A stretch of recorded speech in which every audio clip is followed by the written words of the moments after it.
రక్షగా జీవితాంతము వరకు నీకే సేవ సల్పుదునండి. ఎన్ని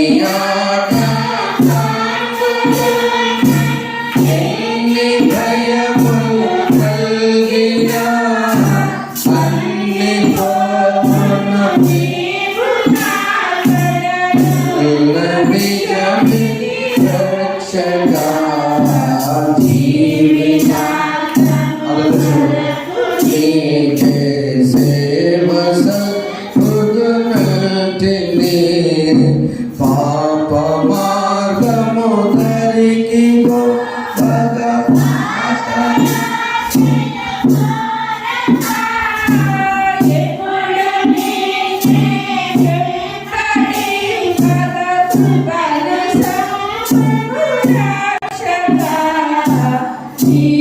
జీవితాంతము వరకు నీకే సేవ సల్పుదునంటిని.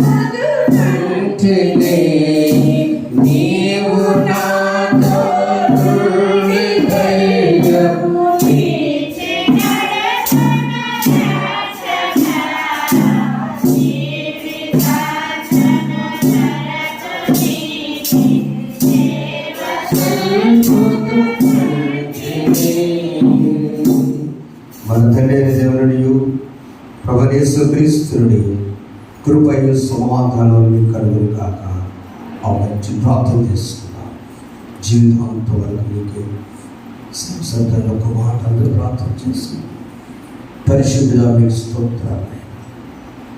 సమర్పణ కలిగిన జీవితాలు జీవిస్తూ ఈ సన్నిధిలో నా తండ్రి ఈ మొదటి వారము నాయన పరుగు వచ్చిన మా ప్రతి సహోదరిని సోదరుని తల్లిని తండ్రిని బట్టి జ్ఞాపకించి చిన్నాన్ని బట్టి స్తుతిస్తున్నాను. ఎంత ధర పెట్టిన వారు విడుదల చూస్తున్న పెట్టున్నారు. బలపరచండి, ఆపద సంధించండి. యేసునామమున వేడుకొంచున్నాము తండ్రి. యేసునామమున వేడుకొంచున్నాము తండ్రి. ఆమేన్. దయచేసి ప్రభు నామమున మరొకసారి చేరిన మీ అందరికీ వందనాలు తెలియజేస్తున్నాను. Praise Lord sir. Praise Lord అమ్మా. అనుకున్నటువంటి వారందరూ కూడా ప్రత్యేక వందనాలు. వీడియోలో చూస్తున్న వారికి, వింటున్న వారికి, నా కుటుంబాన్ని బట్టి, సంఘాన్ని బట్టి వారందరికీ వందనాలు తెలియజేస్తున్నాను. చాలా దూర ప్రాంతాలను చూస్తున్నారు. సౌండ్ సిస్టమ్ కొంచెం అనీజీగా అర్థం చేసుకోండి. Thank you. దేవుడు మనకు మంచి దినాలు ఇస్తారని నమ్ముతున్నాను. ఇచ్చి ఉన్నారు ఆల్రెడీ. అయితే త్రిత్వం తర్వాతి 6వ ఆదివారంలో ఒక ప్రత్యేకమైన దినం ఈరోజు స్వార్థ మాసం. గతంలో మీకు తెలియజేసిన జనవరి మాసం అనగా నూతన సంవత్సరం అన్న న్యూ ఇయర్ మంత్. ఫిబ్రవరి ప్రిపరేషన్ మంత్, పిల్లలు సిద్ధపడేటువంటి మాసం. March the month of exams, పరీక్షల మాసం. April month the month of closing of the education, పాఠశాలలు. 5th మంత్ హాలిడేస్, సెలవులు. జూన్ మాసము విద్యా సంవత్సరం.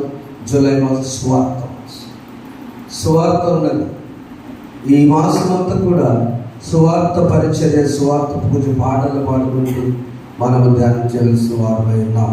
ఇది నాన్న త్రిత్వం తర్వాతి 6వ ఆదివారం ఉన్న మనము ఒక చిన్న అంశాన్ని మనం ధ్యానం చేసుకున్నాం. దీవించబడేటటువంటి అనగా మనము ఏమి చేయాలి, మనము ఏమి చేయకూడదు, ఏమి చేయకూడదు, ఏమి చేయాలి. What we should not do, what we are ought to be suppose to be. మనము ఏమి చేయాలి ఖచ్చితంగా, ఏమి చేయకూడదు. ఒక మాట నేను మొదలు పాత నిబంధనల గురించి ఒక మాట మీద తెలియజేస్తున్నాం. చూడండి, దేవుడు ఎన్ని ఆజ్ఞలు మనకి ఇచ్చినాడు. మన ప్రతిష్ఠ ఎన్ని ఆజ్ఞలు? 10 ఆజ్ఞలు ఇచ్చాడు. ఈ 10 ఆజ్ఞల్లో చేయవలసినవి 4, చేయకూడనివి 6. దేవుడి ముందేం చెప్పాడు? ఏమి చెయ్యాలో అది చెప్పాడు. ఏమి చెయ్యాలి? నీ దేవుడని యెహోవా నేనే, నేను తప్ప వేరొక దేవుడు నీకు అసలు ఉండకూడదు. నెంబర్ 2, ఏమి చెయ్యాలి? యెహోవా నామాన్ని వ్యర్థంగా అక్కడ పడితే అక్కడ ఉచ్చరించకుండా నీ నామాన్ని నీవే స్మరణ చేసుకో. మూడవ ఆజ్ఞ ఏమి చేయాలి? విశ్రాంతి దినాన్ని పరిశుద్ధంగా ఆచరించు. నాలుగవది ఏమి చేయాలి? నీవు దీర్ఘాయుష్మంతుడు నీ తల్లిని నీ తండ్రిని నాలుగు చేయాలి. బోధకులైనటువంటి మేము చేయవలసినవి మర్చిపోయి ఉదయం లేచి కాంచి చేయకుండా చెప్పుకుంటూ ఇష్టస్తున్నాను. ఎవరి బిడ్డలు కూడా మీరు సందేశాలు ఇచ్చేటప్పుడు చాలా జాగ్రత్తగా కంక్లూజన్లోనే మనం లైఫ్ అప్లికేషన్ చెప్పాలి. వాక్యం తీసుకున్నట్టు చేస్తున్నాం. ఎందుకంటే నిన్న ఒక పాప నేను డైరెక్ట్ పరలోకానికి వెళ్తాను, మీరు వెళ్తారా అందంట. ఆ చిన్న వయసులో ప్రసంగం చేస్తాను. ఆ పాప పొరపాటుగానే ఒక 20 సంవత్సరాలు 18 సంవత్సరాల వయసులో ఆ ప్రసంగాల్లో తెలియక నాకు చెప్పే గొప్ప కదా, నేను ఎంకరేజ్ చేస్తాను. ఆ ప్రక్క అమ్మగారు చెప్తాను కాదు, ఏమి చెయ్యాలో చెప్పాలి. 6 చేయకూడదు మనమే ఆటోమేటిక్గా 7, 4, 5వ ఆజ్ఞ నరహత్య చేయకూడదు, వ్యభిచరింపకూడదు, దొంగిలకూడదు, అబద్ధ సాక్షి పడకూడదు, నీ పొరుగువారు తిన్న ఆశింపకూడదు, 10వది ఎద్దులేను గాడిదని మనకి ఏదైనా అనవసరం. ఇదినా మనము ఏమి చేయకూడదు ఏమి చేయాలో అనేటువంటిది భక్తులు 6వ ఆదివారం చెప్తున్న తర్వాత ఏర్పాటు చేశారు. చూడండి, కీర్తన గ్రంథం 1వ కీర్తనలో మనం చూసినప్పుడు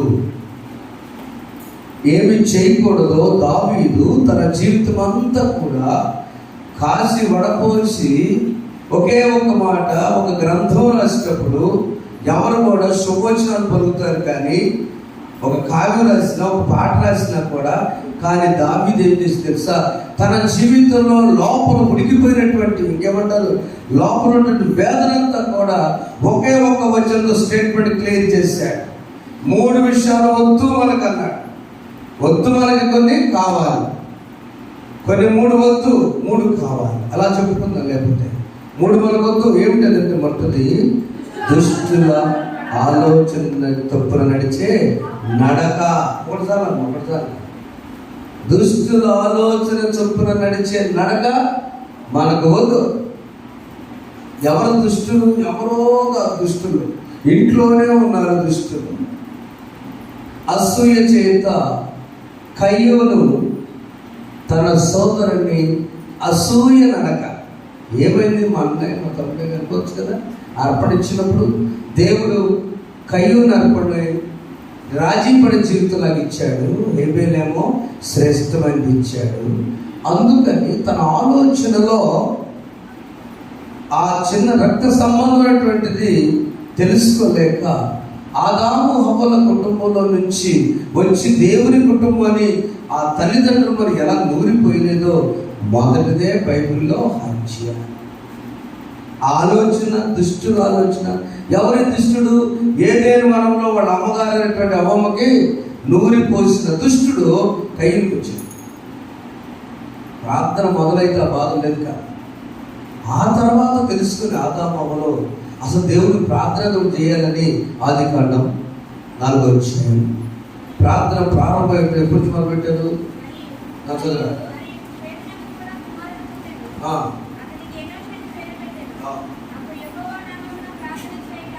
చివరి వచనము, అప్పుడు యెహోవా నామమున ప్రార్థన చేయుట ఆరంభం. పైన అర్థం చదువుతున్నాను.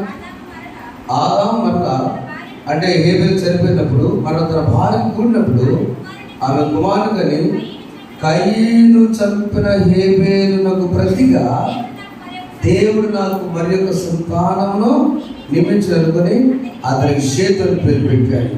షేతుకు ఒక ఆయన పుట్టాడు, ఏనోషు పుట్టాడు. ఏనోషు ఎప్పుడైతే పుట్టాడో ప్రార్థన చేయడం. చూడండి, దుష్టుల ఆలోచన పోవాలంటే ఏం అక్కడ అవసరం ఉంది? అక్కడ ప్రార్థన. అక్కడ నుంచి అక్కడ లేదు. అక్కడ నుండి ఎప్పుడు కూడా అన్నదమ్ములు అది చేసుకునేటువంటిది లేదు. దుష్టుల ఆలోచన ఆ నడక క్రూరత్వాన్ని తీసుకొచ్చడం మనకు వద్దు. యోసేపు అన్నదమ్ములు, యోసేపు చేసింది ఏం లేదు. అన్నదమ్ముల్ని అన్నం మోసుకెళ్తున్నాడు తప్పు. 11 మందికి అన్నం మోసుకెళ్తున్నాడు, నెత్తిన పెట్టు. అన్నం మోసుకెళ్ళిన ఆయన మీద అస్సి పడ్డారు, దొరికాడు అనుకొని దుష్టుల ఆలోచన మనకొద్దు. రెండవది, పాపుల మార్గమున నిలవద్దు. అసలు నిలవద్దు. ఎందుకు నిలబడాలి? అక్కడ పాపుల మార్గము, వారెవరో కూర్చొని మాట్లాడుకున్నారు. నువ్వు ఎందుకు వెళ్ళాలి అసలు? యేసు ప్రభు శిష్యుడైన ఇస్కరియోతు యూదా ఎక్కడికి వెళ్ళాడు? అంటే పాపులు ముచ్చటిస్తుంటే అక్కడికి వెళ్ళాడు. అవునా? ఎందుకు వెళ్ళాలి అక్కడికి? పాపుల మార్గం అసలు. ఆ పాపుల మార్గంలో కుట్రపడుతున్న యేసు ప్రభు మీద ప్రధాన యాజకులు అనాస్ కైఫాస్ వాళ్ళ రూట్ వేరు. ఆ రూట్కి నువ్వు ఎందుకు వెళ్ళాలి? ఒక యేసు అసలు ఇస్కరియోతు యూదా ప్రార్థన చేస్తే దయ్యాలు పడిపోయాడు, సభలో పడిపోయాడు. చాలా గొప్ప టాలెంటెడ్ ఆయన. రఫ్ జీవితం నుంచి బయటకు వచ్చాడు. యోధా ప్రార్థన చేస్తే ఖచ్చితంగా దయ్యాలు పడి, అలాంటి శక్తివంతమైనటువంటి ఆ వ్యక్తి ఏమైపోయాడు? పాపుల మార్గాన నిలిచాడు. ఒక సందర్భాన్ని నష్టపరిస్తాను. గొప్ప దైవజనుడు మన రోజు పాటలు పాడుకునే పాటలు, చాలా పాటలు రాశారు. రండి సువార్త స్నానముతో, హే ప్రభు యేసు, హే ప్రభు యేసు, దేవుని వారసులం నడిపించు నానావా. ఎవరు? డాక్టర్ ఏబి మాసిరమణి గారు. మాసిరమణి గారితో మాట్లాడాలంటే ఆ డయాస్ మీద అంత ఈజీ కాదు. మాసిరమణి గారి చూడటం వరకే చూసి వెళ్ళిపోవటమే. ఆ సభలో కొంత రక్షణ పొందాడు. యవనస్తు రక్షణ పొందిన ఈయన ప్రపంచ ప్రఖ్యాతిగాంచిన దైవజనుడు. ఇప్పుడు అన్నారు వాడు కుమారుడు కిషోర్ అన్న, మంచి జోసఫ్ కిషోర్ గారు చక్కని సందేశం ఇస్తాడు. మంచి సందేశం టీవీలో వస్తుంది. ఒక రోజున ఒక యవనస్తుని కలిసి మాసిరమణ గారు లాభం ఉన్నారని చెప్పి అన్ని లైగారు వందనాలు.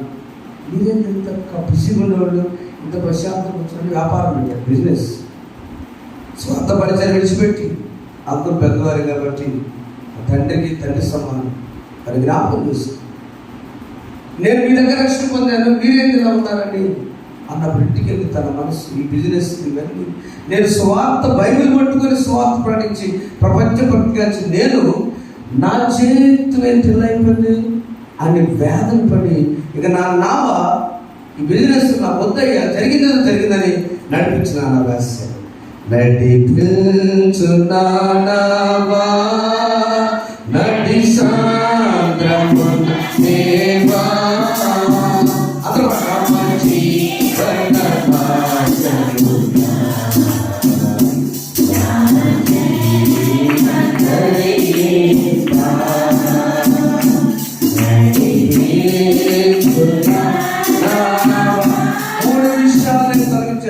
ప్రభు వార్గం విడిచితిని, ప్రార్థించడం మానితిని, ప్రభు వాక్యం మొదలెతిని, ప్రార్థన చేయడం వదిలిపెట్టేసి మొత్తం మార్గం విడిచిపెట్టాడు, ప్రార్థన చేయటం మానేశాడు, వాక్యం చెప్పాడు. ప్రభు మార్గము విడిచితిని, ప్రార్థించుట మానితిని, ప్రభు వాక్యము మొదలెతిని, పరమార్థము మరచితిని,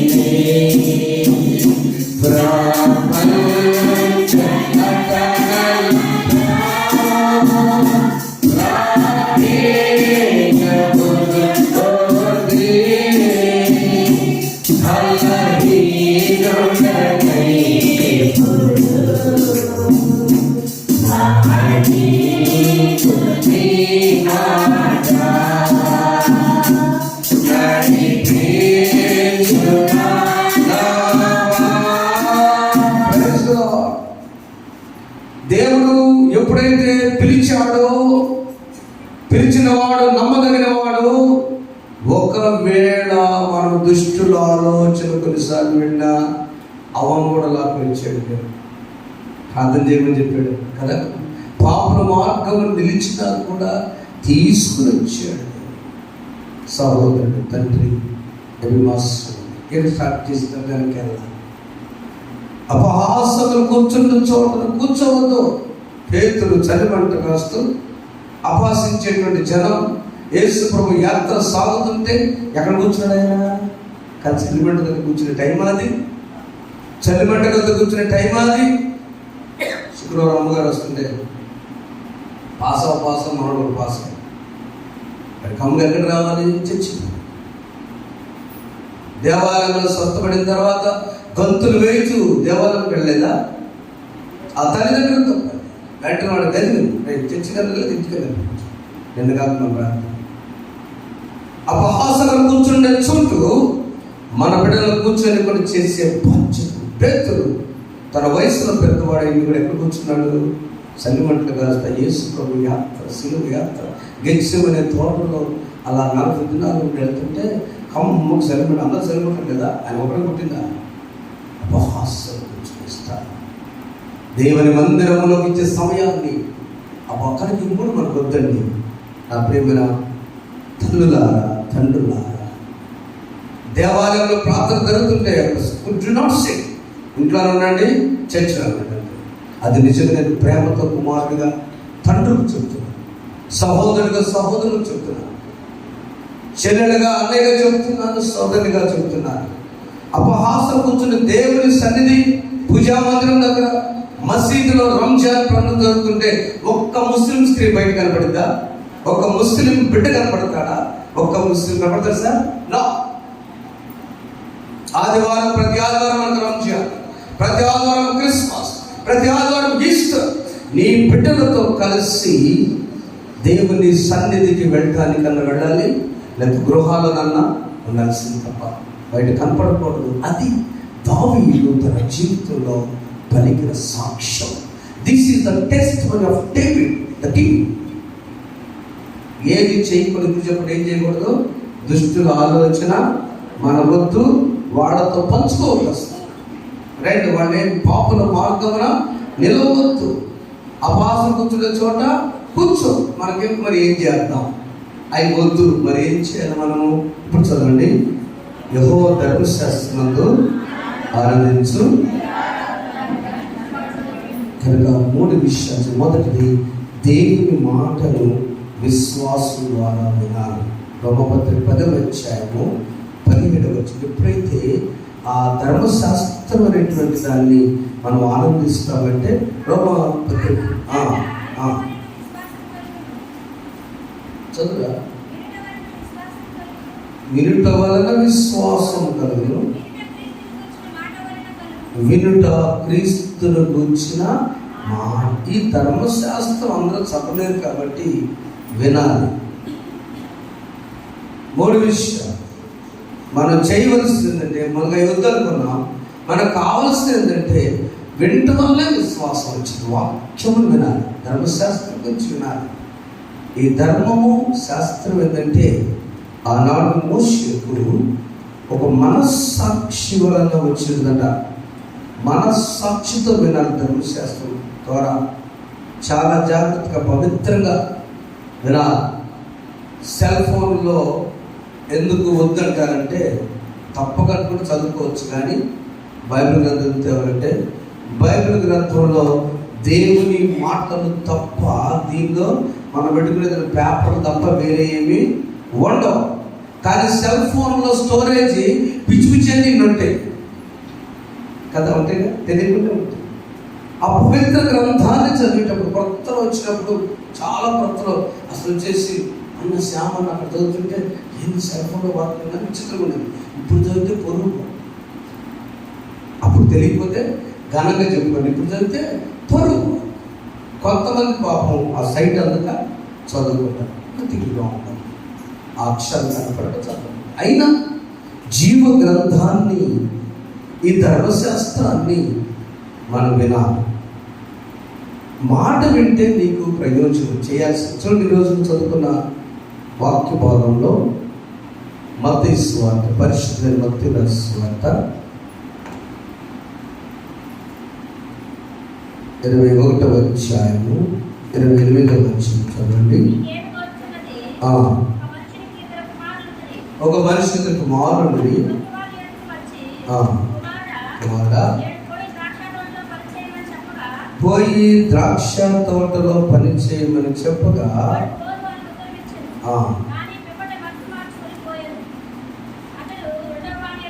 రెండవ వందల చూసి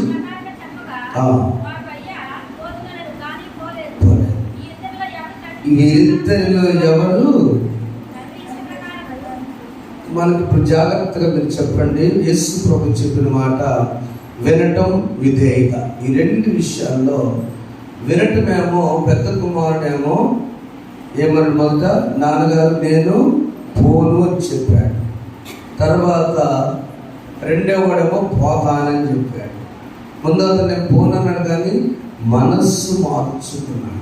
పోనంటే కూడా తప్పే.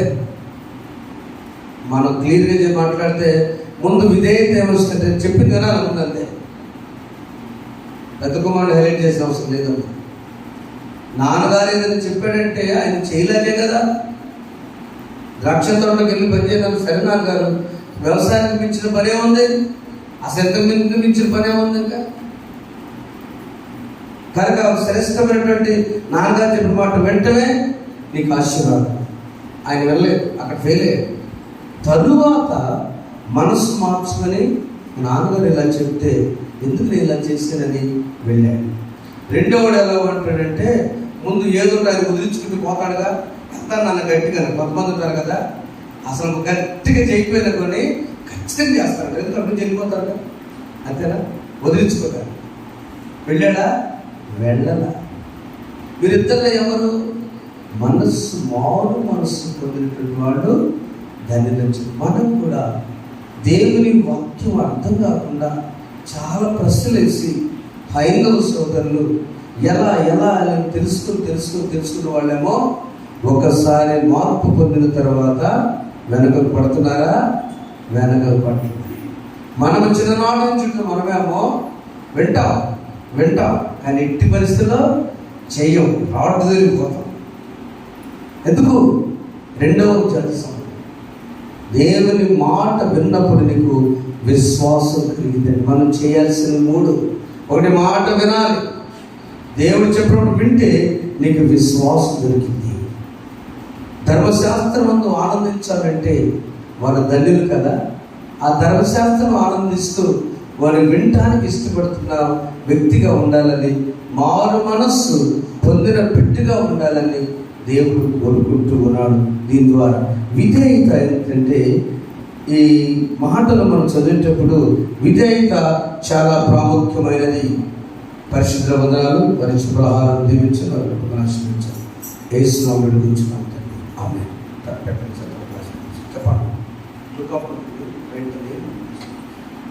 ఎప్పుడైతే దేవుని మాట వినాలి. రెండవది విధేయత చూపాలి. విధేయత చూపినప్పుడు వందనాలు సార్, దేవుని పంటలు దీవించును కాక. ఆమె తీసుకున్నాను. ఏ సమయమైనా ఏ స్థితికైనా నా జీవితం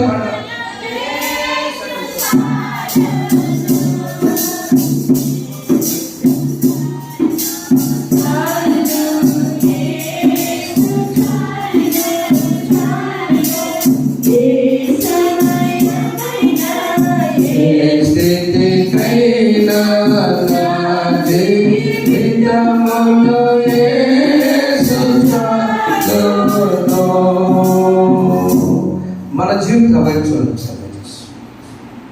ఏ పరిస్థితిలోనైనా ఏదైనా మన జీవితాల్లో యేసు చాలు. చూడండి ఏం చెప్పారు, మనము చేయకుండావి 3 ఉన్నాయి. దుష్ట ఆలోచన మనకొద్దు, పాపం మానకొద్దు, ఎక్కడ పడితే అక్కడ కూర్చుంటారో మనకొద్దు. కావలసినవి ధర్మశాస్త్రాన్ని వినాలి. రెండవది విశ్వాసం, రెండవది విధేయత. క్షమ అంటారు. ద్వితీయోపదేశకాండం 6వ అధ్యాయము 4-9 క్షమ అనేది మోషేతో మనము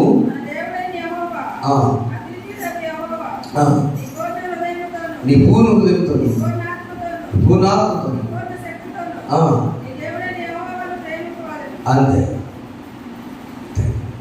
అంతేనమ్మా. ఎట్లా మన చదువురా? నువ్వే నీ పూర్ణ హృదయంతోను, నీ పూర్ణాత్మతోను, నీ పూర్ణ శక్తిను, అంతే. మనస్సాక్షి వచ్చింది కాబట్టి పెద్ద కొడుకు ఏం చేశాడు?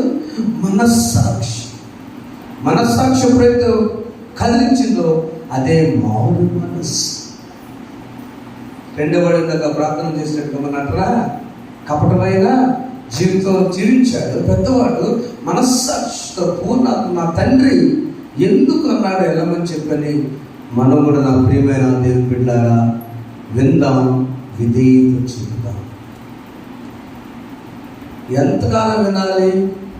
ధర్మశాస్త్రం ఎంతకాలం నడవాలని, చదవాలని, ఎంతకాలం దేవునితో ఉండాలని ఒక్క సహోదరి గురించి మనం ఆలోచిస్తే వార్త 2వ అధ్యాయము 37వ వచనంలో ఆమె ఏం చేస్తున్నారు? జీవితం అంతా కూడా చదువురా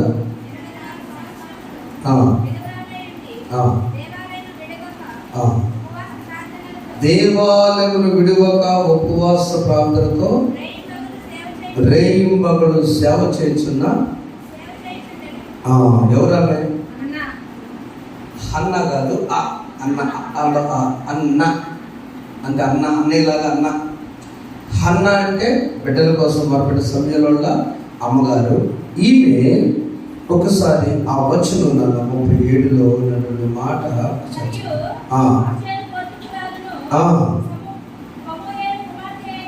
పనుయేలు కుమార్తె అయిన అన్నాను ప్రవక్తుండెను. కన్యాత్వం మొదలు 7 ఏళ్ళు పెరిమితో సంసారం చేసి గడిచినదై 84 సంవత్సరములు విధవరాలై ఉండి దేవాలయ విడువక ఉపవాస ప్రార్థనతో భర్తతో గడిపిన కాలం 7 సంవత్సరాలు, దేవునితో గడిపిన కాలం 84 సంవత్సరాలు. ఏది గొప్పమ్మా? దేవునితో గట్టి చెప్పడం. ఒకసారి దేవుడు అప్పటికి విడిచిపెట్టాడా? విడిచిపెట్టాడు. ఏంటో తెలుస్తా. 3వది దేవుని హత్తుకొనినది. దేవుని మాట వినాలి, అది విశ్వసిస్తుంది, విధేయత చూపాలి మనస్సాక్షిలో. 3వ దేవుణ్ణి హత్తుకుంది. నా దేవుడు, నా ధర్మశాస్త్రం. 84 సంవత్సరాలు విడో లైఫ్, 7 సంవత్సరాలు. అందుకే బిడ్డలు కూడా కోసం అక్కడ ప్రస్తావించలేదు. ఇక తనకు ఒక 91 వయసు, ఖచ్చితంగా 16 నుండి 97, 107 సంవత్సరాలు.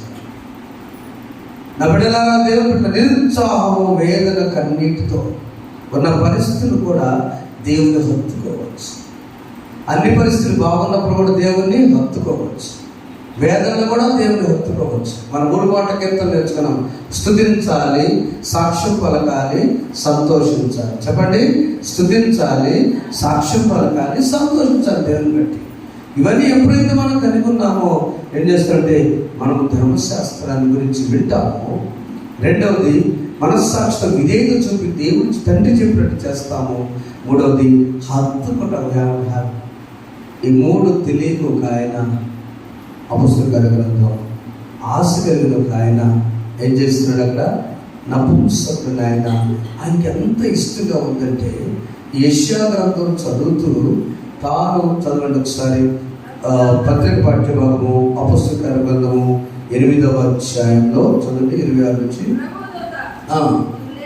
నీవు లేచి, ఫిలిప్పుతో మాట్లాడుతున్నమాట, నీవు లేచి చదవమా.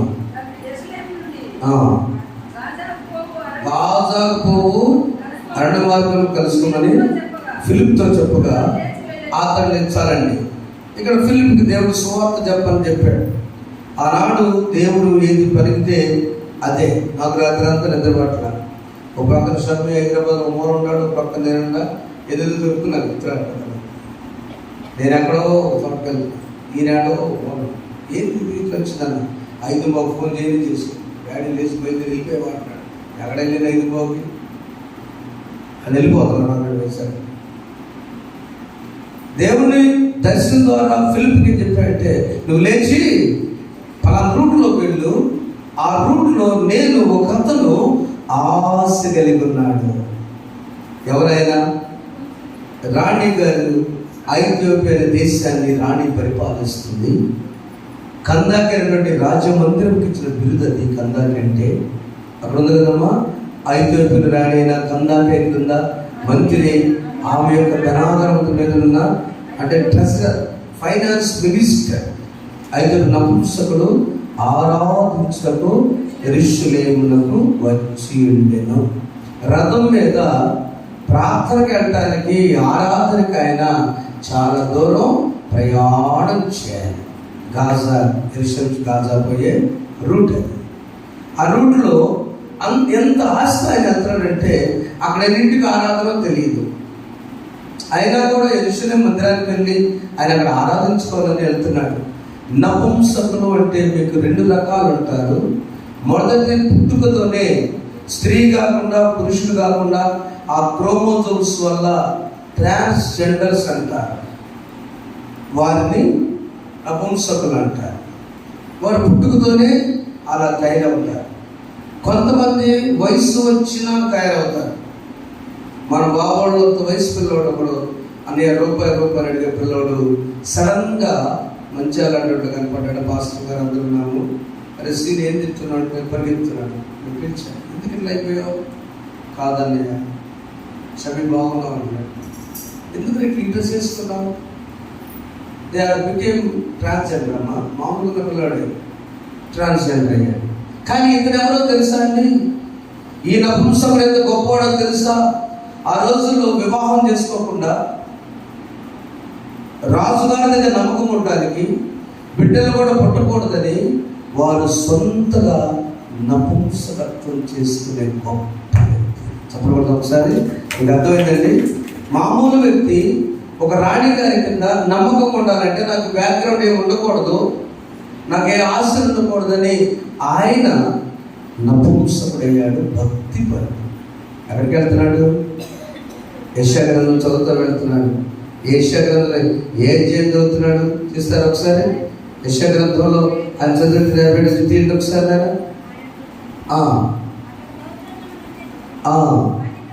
ఆయన చదువుతున్నది 32 లేఖనమందు చదువుతున్న భాగం మీదనగా ఆయన గొర్రె వలె వదకు తేబడను, బొచ్చు కత్తిరి. అందరూ చదువుతాం 32వ వచనం. అపొస్తలుల కార్యముల గ్రంథం 8వ అధ్యాయంలో ఆయన గొర్రె వలె వదకు తేబడను, బొచ్చు కత్తిరించు వాని వలె ఎదుట గొర్రె పిల్లలకు మోరుగును, అలాగే ఆయన నోరు తెరువును. ఆయన దీనత్వం బట్టి న్యాయమూర్ష దొరకబడి. ఈయన చదువుతున్నటువంటి యెషయా గ్రంథంలో ఈ మాటలు చదువుతుంటే అతనికి అనిపించింది, నాకు అర్థం కావట్లేదు. జాగ్రత్తనండి. రాణి గారి కింద ఆర్థిక శాఖ మంత్రిగా ఉన్నటువంటి ఒక నపుంసకుడుగా తయారు చేయబడిన నపుంసకుడు. ఆయన పుట్టుకతో నపుంసకుడు కాదు, త్యాగం చేసి నపుంసకుడు అయ్యాడు. ఆయన అంటున్న మాట ఏంటంటే, యెషయా గ్రంథం చదువుతున్నాడు, ధర్మశాస్త్రాన్ని అర్థం కావట్లా. ఫిలిప్ వచ్చాడు, నీకు అర్థమవుతుందా అని ఫిలిప్ వచ్చి అడుగుతుంటే 30 వచ్చిన ఫిలిప్ దగ్గరకు పరిగెత్తుని పోయి అతను ప్రవక్త యెషయా గ్రంథం చదువుతుండగా విని, నీవు చదువునది గ్రహించుచున్నావా అని అడిగితే ఆయన అంటున్నాడు, ఏమంటాడమ్మా, నాకు త్రోవ చూపుకుంటే ఎలా గ్రహింపగలని చెప్పి రథం ఎక్కి తనతో కూర్చున్న ఫిలిప్పును వేడుకొనెను. ప్రియమైన దేవుని బిడ్డలారా, అందుకు 35 వచ్చిన ఫిలిప్పు నోరు తెరిచి ఆ లేఖను అనుసరించి అతనికి యేసును గూర్చిన సువార్త ప్రకటించను. వాళ్ళ త్రోవలు వెళుచుండగా నీళ్లలో చోటుకు వచ్చి అప్పుడు నపుంసకుడు, ఇదిగో నీళ్లు, నాకు బాప్తిస్మం ఇచ్చిన కాటిపోయినని రథం నింపుకున్నాడు. ఫిలిప్పు నపుంసకుడు ఇద్దరు నీళ్ళలో దిగి అంతటా ఫిలిప్పు అతనికి బాప్తిస్మం ఇచ్చాడు. ఏ రూట్లో మనం నడుద్దాం? ఒక ప్రక్కన ఆకలితో బిజీ ఉన్నటువంటి ఆర్థిక శాఖ మంత్రి, ఒక రాజ్యానికి పెద్ద మంత్రి గారేమో దేవుని సన్నిధికి వెళ్తున్నాడు. మనమేమో ఎంతుంటే చాలా బిజీ అని తిరుగుతాం. ఎంత బిజీ అన్న మాట ఆపేసాం. అన్నా నువ్వు బిజీ అన్నావా? సాతాన్ అన్నాడు. అనుకోరు దేవుడు అక్కడ ఏం చేయాలి? అట్లా నేను పనిలో ఉండాలని మెసేజ్ పెడతాను. బిజీ అన్నావు, ఏం బిజీ నీకు? దేవుడు ఇచ్చిన ఆయుష్ ఆరోగ్యంలో ప్రభు పని కంటే ఎంత బిజీ తీసి అవతలపడేసి. ఎన్ని పనులు ఇంటి దగ్గర ఎవరిని అడిగితే చర్చి రాదంటే, అబ్బో ఎన్ని పనులు అయిపోయారండి. ఎన్ని పనులు లేమ్మా? ఎంత వంట చేస్తున్నావు? ఎంత చెయ్యాలి? నా సోదరుడు ఎన్ని పనులు నీకు? అన్న పొలం పని అన్నా. ఎన్ని పనులు నీకు? వ్యాపారం ఇయ్యాలే, బాగా వ్యాపారం ఎక్కువ అవుతుంది. ఎన్ని పనులు నీకు?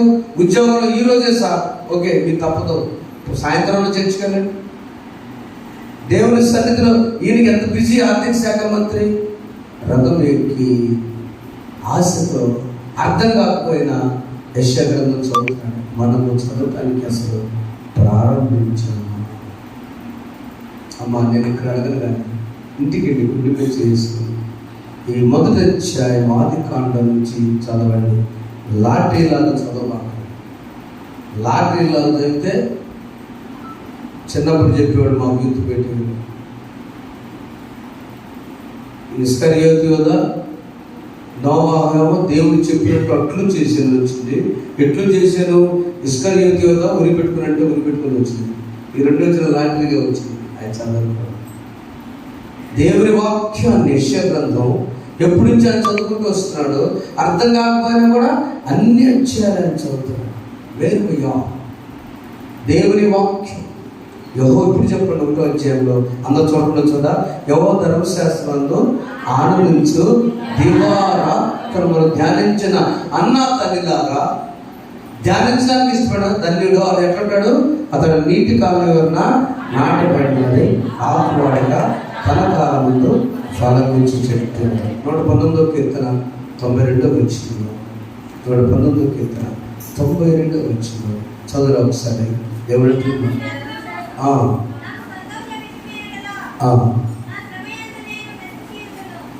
ఎంత గొప్ప మాట అంటే అది 92 రచిస్తుంది. నీ ధర్మశాస్త్రము నాకు సంతోషమేలా నా ఆ శ్రమను నేను అంటే ధర్మశాస్త్రం నాకు శ్రమలో సంతోషాన్ని ఇస్తుంది. ఈ వాక్యం నిన్ను శ్రమలో సంతోషాన్ని ఇస్తుంది. ఈ వాక్యం నిన్ను బలపరుస్తుంది. ఈ వాక్యం నిన్ను ఎప్పుడు కూడా వెంబడిస్తూనే ఉంటుంది. ఎక్కడ పడితే అక్కడ కూర్చోవద్దు. 15:17 ఉంటుంది. నువ్వు ఎక్కడ పడితే అక్కడ కూర్చోవద్దు. ఎక్కడ పడితే అక్కడ కూర్చోవద్దు. అవసరం లేదు. ఆ కూర్చున్న పరిస్థితి మనకు రాకుండా దేవుడు మనం ప్రార్థన చేయాలి. యోబు 21:16 అంటున్నాడు. నా ఆలోచన చదువు 2 గ్రంథం అది అంతే చాలా. ఈ లోకపరంగా సంతోషించేటువంటి ఈ బ్యాచ్లో ఇరిగా అంటున్నాడు నేను కూర్చోరా పని ఉందని చెప్పి వచ్చేసాను. అబ్బో పెద్ద భక్తులు ఏమంటారు? థ్యాంక్ యూ చెప్పి వచ్చేసాను. భక్తురాలు అంటారు థ్యాంక్ యూ చెప్పి వచ్చేసారు. వాళ్ళు ఎప్పుడు కూడా సమాజం నిందిస్తూ ఉంటుంది. మీరు చాలా అనుభవాలు మీ అందరికీ నాకంటే ఎక్కువ ఉన్నాయి. 5 మాట్లాడినప్పుడు ఒకటి పక్కకి వెళ్ళిపోగలి ఇల్లు వస్తాను మా అమ్మ ఫోన్ చేసిందంటే 4 వెళ్ళేవాడి గురించి మాట్లాడతారు. వాస్తవా? మనకి కూడా వెళ్ళగానే ఈ 3 వెళ్ళేవాడి గురించి మాట్లాడతారు. అతను కూడా వెళ్ళగానే 2 అంతే 2 అందరంతా అంటారు. ఎటువంటి వెళ్ళగానే మన వాళ్ళ దేశం వీడి గురించి లోకం నటన వద్దు. మనకు అక్కడ ఇరిగే చెప్తున్నాడు ఈ లోకపరంగా సంతోషించే వారి దగ్గర నాకు అక్కర లేదు. మరి మనం ఏం కావాలి? ఏం వద్దు? దుష్టుల ఆలోచన మనకు వద్దు. పాపల మార్గం మనం నిలబడద్దు. అపాసమైన చోటు మనకి అసలు కూర్చోవద్దు. ఎక్కడ ఉందామంటే యెహోవా ధర్మశాస్త్రాన్ని ఆనందించే నీళ్ళేని స్వర్గం. గట్టి చెప్పకూడదాము. గృహమే స్వర్గసిద్ధి నీ కుటుంబం, నీ దేవాలయం, నీ ఆఫీస్, నీ పనిచేసే స్థలం, నీ పొలం, దానికి మించి ఏదున్నా కూడా దేవుడు అంటే that is the best place. నీ శ్రమలో నీ శ్రమించే దగ్గర నేను హ్యాపీగా ఉంటానండి. అదే నా ప్రియమైన దేవుడు. దేవుణ్ణి ప్రేమించేవారట నవ్వించండి 3 మాటలు. దేవుణ్ణి ప్రేమించేవారు విధేయతగా ఉంటారు. ఇంట్లో విధేయత ఉండాలి, పనిచేస్తే విధేయత ఉండాలి, దేవాలయం విధేయత ఉండాలి. అవునా? కొడుకు వెళ్ళంటే వెళ్ళదని కూడా చెప్పి మారు మనసు మార్చుకొని విధేయుడిగా ఉన్నాడు కదా. దేవుని ప్రేమిస్తున్నానంటే విధేయతగా ఉన్నాడు. 2వది దేవుణ్ణి నేను రక్షించబడాలంటే సమాధానం ఉండాలి. అదే అర్థం. అంతేనండి. నేను ఏ శ్రమ వచ్చినా ఆయన చూసుకుంటాను సమాధానం. 3వదిగా విశ్వాసంలో ఉన్నామంటే మరణించండి. దేవుని ప్రేమిద్దాం సమాధానం. దేవుని ప్రేమిస్తే విధేయత, వింటం విధేయత, వినటం విధేయత. ముందు ఆయన అన్నలాగా హత్తుగా ఉంటాడు. అది నిజమైన క్రైస్తవ చేయవలసింది, కావాల్సింది. విందాం, విధేయ చూద్దాం, ఆయన హత్తుకుందాం. ఎన్ని సంవత్సరాలు ఆయన ఇంటే మనం చాలుందాం. అలా నడిపించినప్పుడు పరిశుద్ధాత్ముడు మనకు సహాయం చేయగాక. ఆమేన్. దేవుని పెట్టాలి. ఒకే ఒక్క మాట మీ బైబిల్లో నపుంసకులు లాంటి అంత పెద్ద వారి దేవుడు అంటున్నారు. మనం ఎంతటి వారు అంతటి పోస్టులో ఎందుకు ఈ పిలుపు పెట్టారంటే స్వార్థను ప్రకటించే పిలుపు. గొప్ప వ్యక్తికి బాప్తిస్మం ఇచ్చి ఉన్నాడు. మన కుటుంబాల్లో ప్రభు వల్ల సిద్ధంగా ఉంది. మనకున్న చిన్న చిన్న మాటలు ఆయన అంటే నేను నపుంసకుడు అడిగాడా, ఫిలిప్ అడిగాడు అక్కడ బాప్తిస్మం అని. నపుంసకుడు అడిగాడు కదా, ఆయన బలవంతం చేస్తుంది లోపల. మనమే ఇష్టం దాకుండా అక్కర్లేదు, నిర్ధారణ కోసం అక్కడ దాకుండా అక్కర్లేదు. అది డేట్ పెట్టుకున్నాం. ఎప్పుడు నీకు దేవుడు పలికిస్తే అప్పుడు దేవుడు నేను ప్రభు బలలో పాల్గొనాలి. మనం ఒకటి వచ్చాడు ప్రభు బలలో పాల్గొనాలి సార్. 1-2 వారాలు టైం ఇస్తున్నాను ఆయన పంపించాను. ప్రభు బల్ల నీకు ఇష్టమైన బల్ల రెడీగా ఉంది. ఆ బల్లలో నువ్వు వింటున్నావు, విశ్వసిస్తున్నావు. ప్రభుత్వ గంటలకు ఇష్టపడి ఫ్యామిలీ గృహాన్ని సత్యసేవగా దావీదు చెప్పాడు. మనకొద్దు మొదటి వచ్చిన కావాల్సిన నీటి కాలం ఎవరన్నా నాటబడిదై ఆకువాడక తన కాలమందు ఫలమిచ్చు చెట్టువలే దేవుడిని వర్ధల చేయుగాక. ఆమేన్. అందులో నీ యందు భయభక్తులు గలవారి ఎడల దయ చూపుచున్నావు తరతరముల వరకు. ఆశీర్వదించుము దేవా, ఆదరణ నీవే ప్రభువా.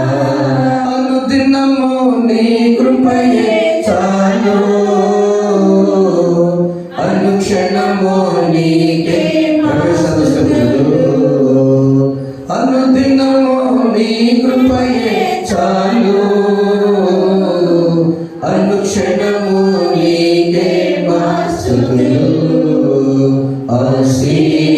ఆశీర్వదించుము దేవా, ఆదరణ నీవే ప్రభువా. నీరు కట్టుతోటి వల్ల ఫలిస్తారు.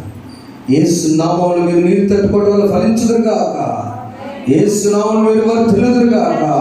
యేసు నామములో పురుషుల వలె మీ జీవితంలో ఆశీర్వాదకరమవునుగాక.